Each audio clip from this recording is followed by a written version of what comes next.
I recently posted a video on my main channel that I thought was really fun, testing a tape measure to see if letting it snap back into its case would ruin it. What you didn't know is that I was also testing something else. So there's three things I thought we could test here. First, if a lot of snapping causes the adjustable tip to loosen and give inaccurate readings. Second, if the snapping causes the retractable mechanism to wear out so that the tape won't retract as well. Third, I'll post a shorts version of this video to see how it compares to the longs version. While editing that video, I decided to eliminate this whole bit about testing it for YouTube because I thought that would just be distracting from the main point of the video. Well, it's been a couple of weeks now and I want to share my results of the shorts versus the longs version and some interesting discoveries that I made. Let's look at some quick numbers. I posted the full video on March 8th. As of today, April 2nd, it has 88,000 views. That's really low. After posting that video, 3 days later on March 11th, I posted the shorts version. Today,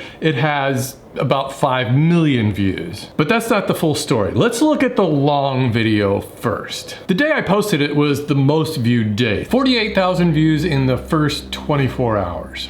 87% of those came from subscribers. That's less than 2% of all of my subscribers.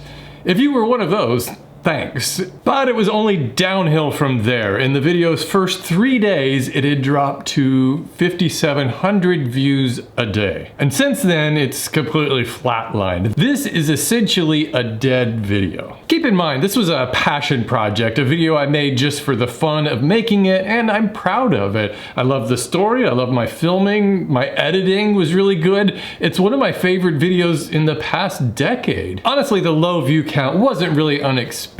This falls in line with my Halloween videos. They're passion projects that I just love making, but they don't appeal to very many viewers, especially new viewers, because they confuse the YouTube algorithm since they aren't really about woodworking. YouTube likes you to stay in your lane. To be fair, I don't think YouTube knows who to recommend them to. Top 5 woodworking mistakes you need to stop doing will always perform best. And of course, these kind of videos are way easier to make. It's why we're seeing fewer and fewer people making actual projects on YouTube these days, but I talked about that in a previous video. Now let's look at the shorts version. In this version, I edited out all the commentary and only kept the high-speed snapping of the tape measure and the final breaking.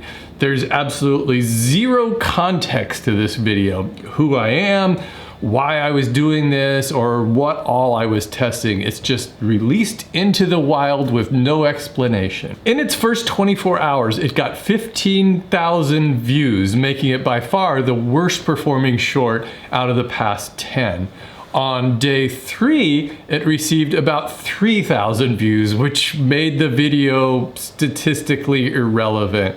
I could probably post a static video of a sheet of plywood and get that many views. And the video stayed like that until day 12, when suddenly YouTube started recommending it. Overnight, it went from 10 out of 10 to number 1. But here's the most interesting thing. The majority of these views are from returning visitors. You got that? These aren't subscribers, but returning visitors.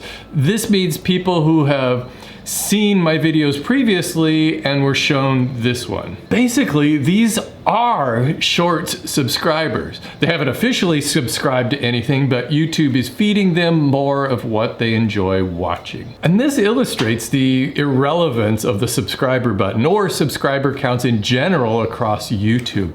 Clicking the subscribe button on any channel is just one tiny data point that YouTube uses to determine what to show you. It's essentially a like button.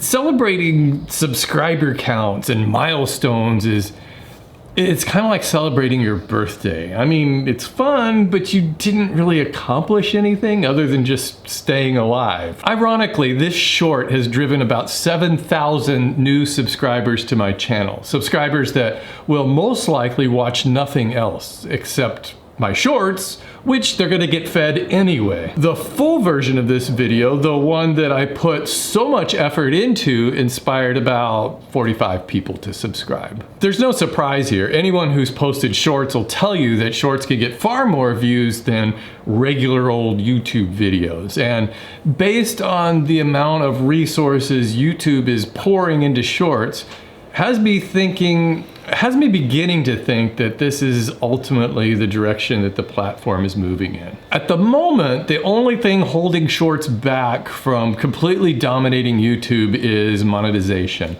There's still no method in place for creators to earn any real income from shorts. And this is something that YouTube is working on, and they're suggesting to creators that a solution is in the works for later this year. We'll see how that pans out. And I know every time I talk about this, I hear from a lot of people telling me that they hate shorts and that they never watch them, but that's as pointless as me saying that I don't like Star Wars or McDonald's. The question is it better to produce videos for a few people or for many people? Or more importantly, is producing free content for a small audience sustainable, especially with the amount of video creators increasing exponentially?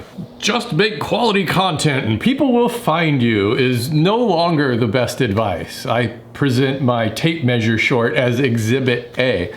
Oh, let's face it, that's far from quality content.